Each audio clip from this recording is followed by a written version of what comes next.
wa ala alihi wa sahbihi ajma'in, amma ba'du. Subhanaka la ilma lana illa ma 'allamtana innaka antal alimul hakim. Hasbunallahu wa ni'mal wakil, hasbunallahu wa ni'mal wakil, hasbunallahu wa ni'mal wakil, ni'mal maula wa ni'man nasir, la haula wa la quwata illa billahil aliyyil azim. Amma ba'du, bapak-bapak, ibu-ibu hadirin sidang subuh rahimakumullah. Marilah kita membaca Al-Fatihah Ummul Kitab untuk semoga Allah mengampuni dosa kedua orang tua kita dan juga dosa kita dan juga dosa umat muslimin dimanapun adanya. Ala hadiniyah wa kulinatin salihah wa ila hadratin Nabi. Al-Fatihah. A'udzu billahi minasyaitonir rajim. Bismillahirrahmanirrahim. Alhamdulillahi rabbil alamin. Ar-Rahmanir Rahim. Maliki yaumiddin. Iyyaka na'budu wa iyyaka nasta'in. Ihdinas siratal mustaqim. Siratal ladzina an'amta 'alaihim ghairil maghdubi 'alaihim waladdallin.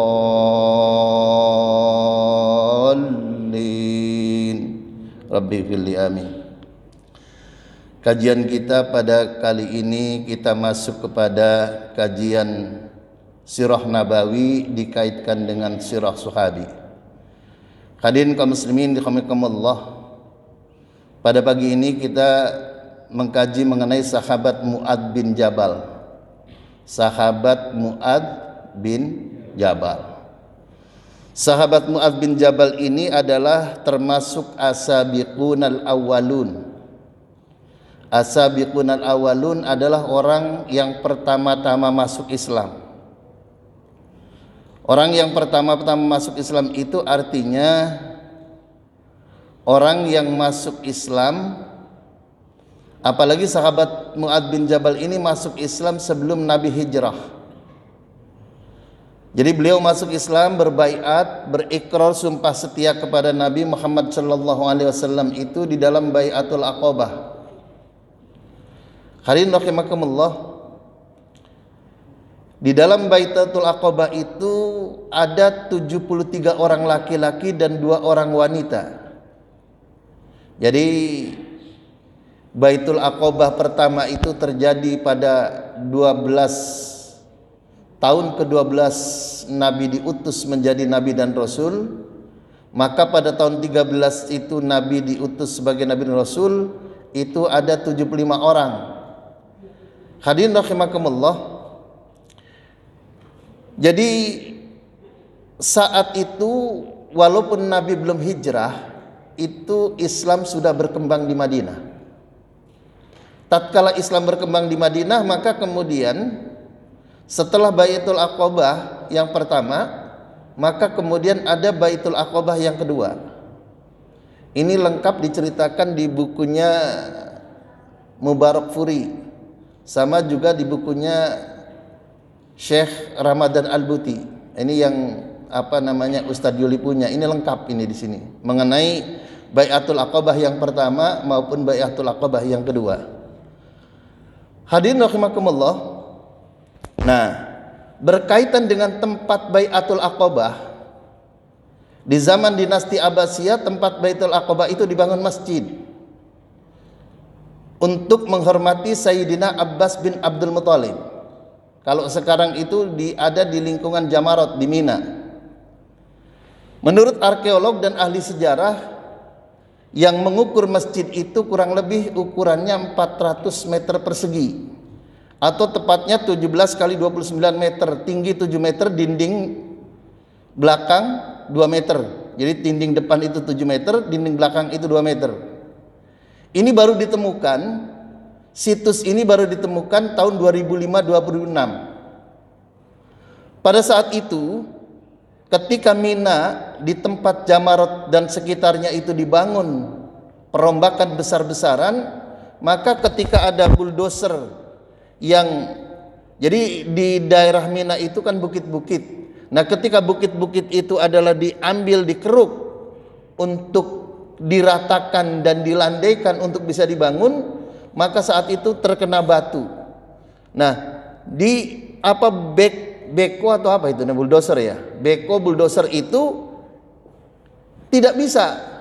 Dan karena tidak bisa, ternyata di situ ada situs terkena batu masjid. Nah, padahal saat Bai'atul Aqobah itu Sayyidina Abbas bin Abdul Muthalib itu belum masuk Islam. Tapi karena beliau itu adalah untuk menjaga keamanan daripada ponakannya yang bernama Muhammad sallallahu alaihi wasallam, beliau mendampingi dan menjaga jangan sampai ada gangguan atau keselamatan yang membahayakan. Ini hadirin rahimakumullah.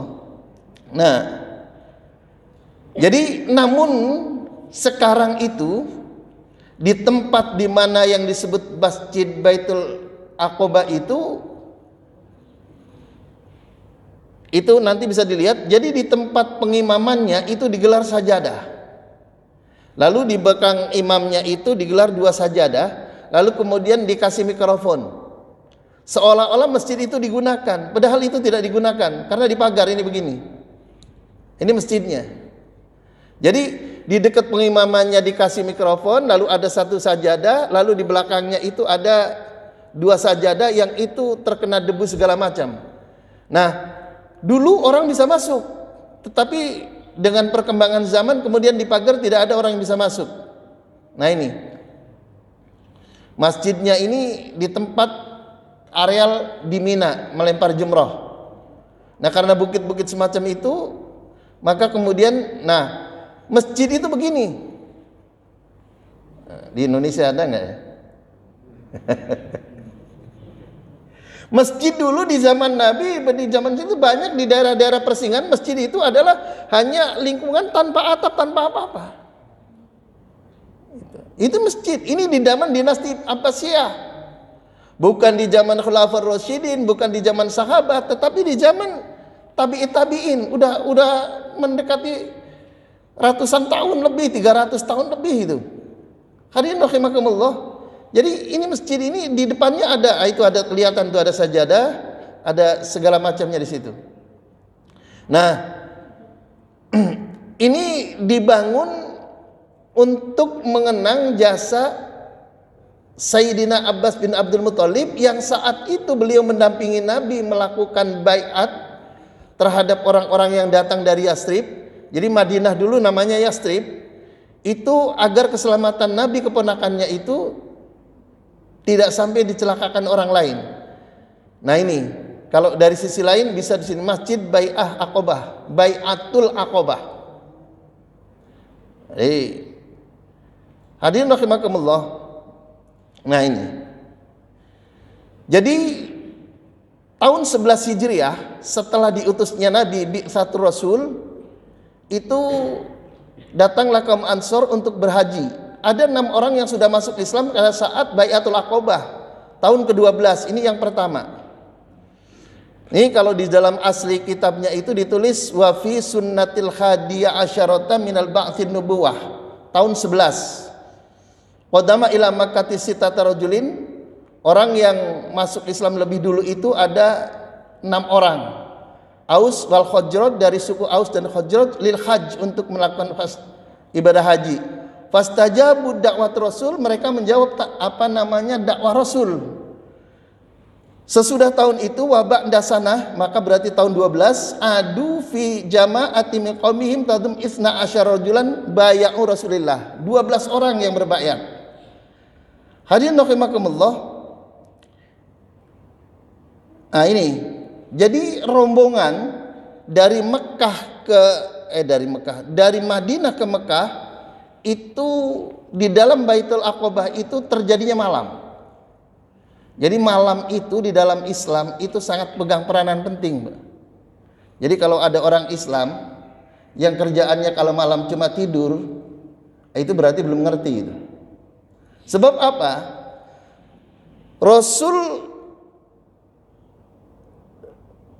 diutus, dibaiat menjadi nabi dan rasul itu waktu malam. Ketika menerima wahyu yang pertama. Wahyu yang pertama itu turun di waktu malam. Baitul Aqobah juga waktu malam. Lalu kemudian Lailatul Qadar juga waktu apa? Malam. Namanya Lailah. Jadi malam itu tahajud juga waktu malam. Kalau ada umat Islam yang kalau malam itu cuma tidur, belum ngerti sejarah malam. Segala macam perjuangan Islam itu diagendakan dan dibicarakan di waktu malam. Karena itu Bai'atul Aqabah ula itu juga dilakukan waktu malam. Bai'atul Aqabah kedua juga dilakukan di waktu malam. Hadirin rahimakumullah. Nah ini, Itsna asyara rajulan wa huwa isbahu ba'da dzalika Nawatul Ansor. Ini ada 12 orang nama-namanya. An Ubadah bin Samit radhiyallahu an, dari sahabat Ubadah bin Samit radhiyallahu anna Rasulullah sallallahu alaihi wasallam, bahwasanya Rasul sallallahu alaihi wasallam qala wa haulahu isaba min ashabih. Jadi ketika membaiat itu di sekitarnya juga ada sahabat-sahabat yang lain. Kemudian Rasul berkata, ta'alau baya'uni, ta'alau baya'uni, kemarilah dan berbaiatlah kepadaku. Kemarilah dan berbaiatlah kepadaku. Yang pertama, an la tusyriku billahi syai'a. Baiat yang pertama kemudian dikatakan an la tusyriku billahi syai'a, hendaklah kalian tidak mensekutukan Allah dengan sesuatu apapun. Itu yang pertama. Yang kedua, wala tasriku, dan janganlah kalian mencuri. Jangan mencuri. Dan yang ketiga ada wala taznu, jangan berzina. Kenapa? Karena saat itu di zaman jahiliyah perzinahan itu luar biasa. Dan yang keempat, wala taqtulu auladakum, dan jangan membunuh anak-anakmu. Bayangkan, ini Islam. Padahal budaya saat itu kalau orang punya anak perempuan itu malu, lalu anak perempuan itu dibunuh. Wala ta'tu bil buhtani tafraqu baina aidikum wa arjulikum wala ta'suni fi ma'rufin. Termasuk di situ jangan bermaksiat dan berbuatlah kebaikan. Hadirin rahimakumullah, lengkapnya tidak mensekutukan Allah, tidak mencuri, tidak berzina, tidak membunuh anak kalian sendiri, tidak berbuat dusta dan kalian diadakan sendiri, tidak mendurhakaiku dalam segala urusan yang baik. Hadirin rahimakumullah, jadi ini sesuatu yang saat itu mencuri itu namanya jahiliyah, berzina itu, membunuh anak itu, berdusta itu udah makanan sehari-hari. Kayaknya era sekarang ini mesti ada baiat ini. Berzina itu kelihatannya sejak pornografi itu, Masya Allah. Mencuri itu pengertiannya luas. Bisa korupsi, bisa yang lain, pokoknya mengambil hak orang lain lah. Faman wafa minkum fa ajruhu 'ala Allah wa man asaba min dzalika syai'an fa uqiba bih. Barang siapa di antara kalian menepatinya, maka pahalanya ada pada Allah. Amin. Amin. Ya Rabbal alamin. Wa man asaba min dzalika syai'an fasatarahu Allah fa amaruhu ila Allah in syaa'a aqabah wa in syaa'a afa anhu. Barang siapa yang ditimpa sesuatu dari yang demikian itu lalu ia disiksa di dunia, maka itu merupakan ampunan dosa baginya. Jadi kalau orang kemudian melakukan sebuah perbuatan maksiat lalu dihukum di dunia, maka di akhirat itu sudah terbebas insyaallah. Amin. Makanya kadang-kadang kan kita sering dengar ada orang yang melakukan perbuatan maksiat lalu kemudian minta dihukum. Maknanya apa? Agar nanti di akhirat tidak dimintai pertanggungjawaban itu dan di akhirat sudah beres. Hadirin rahimakumullah, hadis ini diriwayatkan oleh Imam Bukhari. Itu tidak ada di dalam bab Fadhailus Sahabah, nomornya 3679. Nah, pada saat Aqabah yang pertama, ini sedikit, ini nanti kita sampai jam berapa? Suruk jam 5 547. Oh, alhamdulillah masih banyak. Hah? 525. Ya, alhamdulillah. Berarti kita percepat. Pada saat Bai'atul Aqabah yang pertama, itu Nabi mengutus sahabat Mus'ab bin Umair. Jadi setelah Bai'atul Aqabah yang pertama, fa arsala ma'hum Mus'ab bin Umair radhiyallahu anhu liyu'allimahu minal Qur'an wa yufaqihuhum fid din. Nabi mengutus sahabat bin Umair ikut rombongan yang kembali ke Madinah. Untuk apa? Liyu'allimahumul Qur'an wa yufaqihuhum fid din, untuk mengajari Al-Qur'an dan hukum-hukum agama. Wa bi husni da'watil mushab wa hikmatihi wa khilmihi lam yabqa dara min duaril ansor illa wa fiha rijalun wa nisa'un muslimun. Nah, ketika Mus'ab bin Umair itu berada di Madinah dengan dakwahnya yang lembut, kesabarannya dan hikmah yang diajarkan oleh Mus'ab bin Umair, nah ini maka dakwah ini mesti lembut, Pak. Ternyata berhasil. Daro min duaril ansor, dia itu masuk ke dalam rumah-rumah orang-orang Ansor. Illa fiha rijal wa nisa'ul muslimun, sampai-sampai di Madinah itu tidak ada rumah yang tidak ada orang muslimnya. Oh, bayangkan. Wa kanu yusammal muqri'u fil Madinah, maka kemudian sampai-sampai sahabat Mus'ab bin Umair ini disebut sebagai muqri'ul Madinah. Muqri'ul Madinah itu artinya pembaca kota Madinah. Qara'a membaca, lalu kemudian qara'a membaca, muqri'u itu wazannya muslimun mu'minun. Jadi orangnya muqri'ul Madinah, orang yang membaca kota Madinah, karena rumah demi rumah dia kerjakan sampai-sampai tidak ada satu rumah pun di kota Madinah yang orangnya tidak masuk ke dalam Islam. Alhamdulillah. Jadi ternyata dakwah door to door ini diikuti oleh sahabat-sahabat kita yang dari bukan Kebon Jeruk. Ya, Kebon Jeruk tempat pusatnya di sini. Nah, itu dengan cara metode khuruj. Hadirin rahimakumullah. Nah, ini yang Aqabah kedua. Ini yang Aqabah pertama, ini anunya aslinya. Nah, di dalam Aqabah kedua itu fabaya'u Rasulullah sallallahu alaihi wasallam, maka Rasul membaiat mereka ala sam'i wa ta'ah, untuk mendengar dan taat, baik dalam perkara yang mereka sukai maupun yang mereka benci. Wan nafaqatu fil usri wal yusra, berinfak, membelanjakan harta dalam keadaan sempit maupun dalam keadaan lapang. Ini ternyata berinfak, bersedekah itu tidak cuma keadaan lapang. Ini kalau kita kan bersedekahnya kalau lapang.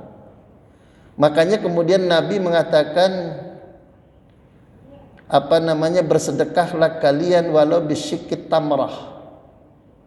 Bersedekahlah kalian walau dengan separuh kurma. Bisyikit tamrah. Jadi artinya apa? Kalaulah kita saat itu cadang kepepet betul, sedang tidak mampu betul, lalu mampunya bersedekah hanya 1.000, bersedekahlah dengan 1.000. Kalau sampai tidak kemudian juga mampu dengan 1.000 rupiah, kita bersedekahlah dengan senyuman dan kata-kata yang baik, insya Allah. Lalu kemudian wal amru bil ma'rufi wan nahyu anil munkari, beramar ma'ruf nahi mungkar. Ini beramar ma'ruf nahi mungkar itu adalah diperintahkan. Wan nusratud din, dan berjuang di dalam agama tidak terpengaruh oleh celaan orang lain. Hadirin rahimakumullah, di dalam dakwah, di dalam berislam itu kita jangan kemudian takut dicela orang. nggak populer. Kadang-kadang orang demi populer, kadang-kadang juga nyasar-nyasar. Apalagi YouTuber itu. YouTuber itu kadang-kadang kan demi apa itu? Demi banyak apa namanya tuh? Follower atau apa itu? Masya Allah, nyasar-nyasar. Dakwah nggak boleh. Hadirin rahimakumullah. Nah, tatkala Rasul membaiat orang-orang Ansor dari Madinah yang Yathrib itu pada baiat Aqabah kedua, ada seorang pemuda dengan wajah berseri, pandangan menarik, ganteng, mempesona. Dialah Mu'adz bin Jabal. Oh, Mu'adz bin Jabal ini, Pak. Beliau itu ahli di bidang fikih dan ilmu pengetahuan. Maka kemudian Nabi bersabda, a'lamu ummati bil halali wal harami Mu'adz bin Jabalin. Orang yang paling tahu tentang halal dan haram dari umatku adalah Mu'adz bin Jabal. Subhanallah. Hadirin rahimakumullah. Nah, ini mulai ini. Walidzalika fa inna Rasulullah sallallahu alaihi indama ba'atha Mu'adz bin Jabal radhiyallahu anhu ilal Yaman. Nah, ini. Tatkala Rasul sallallahu alaihi wasallam akan mengutus menjadikan Mu'adz bin Jabal fi amit tasi' lil hijrah, pada tahun ke-6 hijrah, qadiyan wa da'iyan wa amiron. Dulu itu terpusat dalam satu orang. Qadiyan menjadi hakim, da'iyan itu orang menyeru terhadap Islam, wa amiron menjadi penguasa Yaman, Madinah. Rasul kemudian melakukan fit and proper test kepada Mu'adz bin Jabal. Jadi fit and proper test itu Islam, Pak, yang mendahului. Kadang-kadang kita kan taunya fit proper test itu kan sekarang. Dulu Rasul sudah melakukan fit and proper test terhadap Mu'adz bin Jabal. Bagaimana fit and proper testnya? Ini. Hina wajjahu ilal Yaman. Tatkala Mu'adz bin Jabal akan dikirim ke Yaman, Nabi melakukan fit and proper test.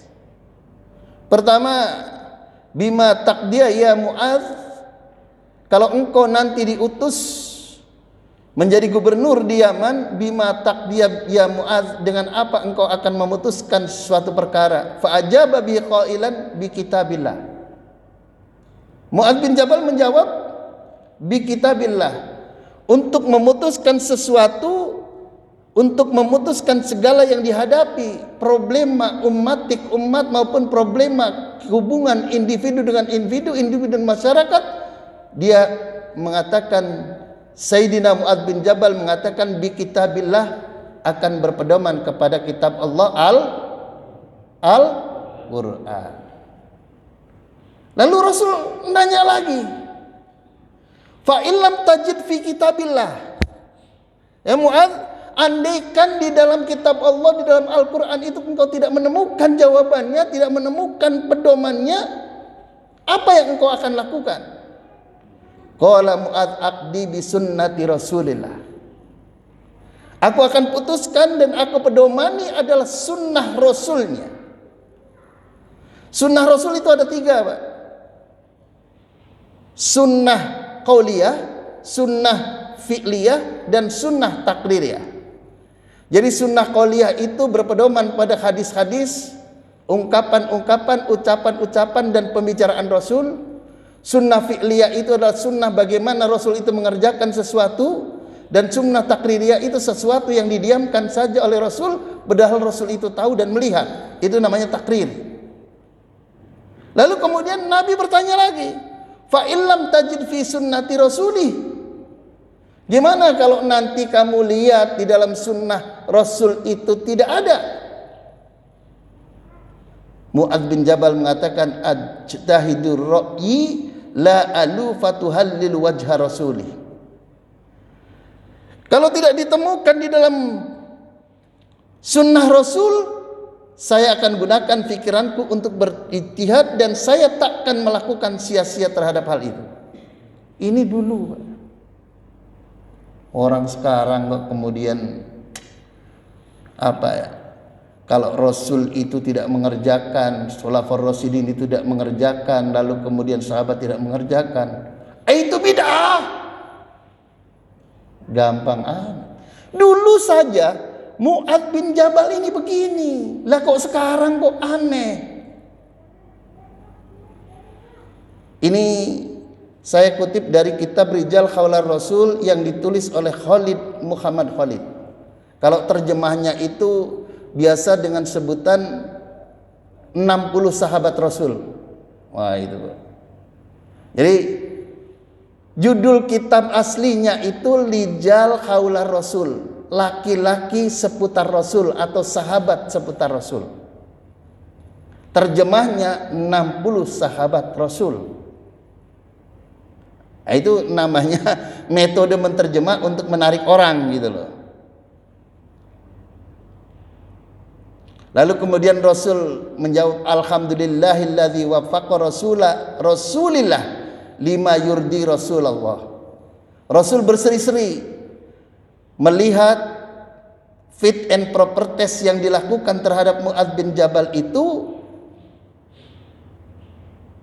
yang telah memberikan menjadi Rasul itu tersenyum, memberi taufik kepada utusan Rasul sebagaimana yang diridhoi Rasulullah. Jadi Rasul itu ridho terhadap Mu'adz bin Jabal. Hadirin rahimakumullah. Nah, lalu pelajaran apa yang bisa diambil dari sini? Bima taqdiya Mu'adz fajaba qalan bi kitabillah. Fa illam tajid fi kitabillah bi sunnati rasulih. Fa illam tajid fi sunnati rasulih ajtahid ra'yi. Jadi hadirin rahimakumullah, disinilah kepiawaian daripada Mu'adz bin Jabal. Wa kana amil mu'minin Umar yastashiruhu katsiran wa yaqulu anhu fi ba'dil mawatin laula Mu'adz bin Jabal lahalaka Umar. Ini saking hebatnya sahabat Mu'adz bin Jabal, sampai-sampai sahabat Umar radhiyallahu anhu, laula Mu'adz bin Jabal lahalaka Umar. Kalaulah tidak ada Mu'adz bin Jabal, maka Umar sebagai Amirul Mukminin akan celaka. Jadi ternyata ketika Umar bin Khattab menjadi khalifah, menjadi presiden, Umar bin Khattab sering yastashiruhu katsiran, banyak bermusyawarah, berkonsultasi, meminta pendapat pikirannya Mu'adz bin Jabal. Sering juga dengan sahabat Sayyidina Ali bin Abi Thalib. Inilah pentingnya penguasa, pentingnya pucuk pimpinan sebuah organisasi yang meminta pendapat ahlinya. Laula Mu'adz bin Jabal lahalaka Umar. Dalam kata yang lain sering juga Umar mengatakan laula Aliun lahalaka Umar. Hadirin rahimakumullah. Di sini ada pelajaran. Nah, Mu'adz bin Jabal ini termasuk orang yang oleh Nabi sallallahu alaihi wasallam, wa an Abdullah bin Umar, dari sahabat Abdullah bin Umar, sami'tun Nabi sallallahu alaihi wasallam yaqul, aku pernah mendengar Nabi berkata, istaqri'ul Qur'ana min arba'atin, min Ibni Mas'ud wa Salimin maula Abi Hudzaifah wa Ubay bin Ka'ab wa Mu'adz bin Jabal. Mintalah engkau diajari Al-Quran oleh 4 orang. Yang pertama Abdullah bin Mas'ud, Salim maula Abi Hudzaifah, Ubay bin Ka'ab, dan Mu'adz bin Jabal. Jadi Mu'adz bin Jabal ini termasuk orang yang sangat fasih di dalam membaca Al-Quran. Lah kok ada orang di Indonesia yang membaca Al-Quran ikut langgam Jawa? Ada. Itu kira-kira ngikut Ibnu Mas'ud apa ngikut Maula Salim Maula Abi Hudzaifah, Ubay bin Ka'ab, atau Mu'adz bin Jabal itu?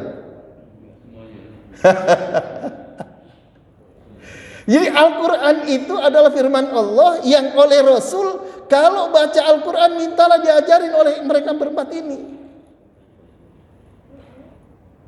Jadi kalau ada yang begitu, wallahu a'lam bisawab itu.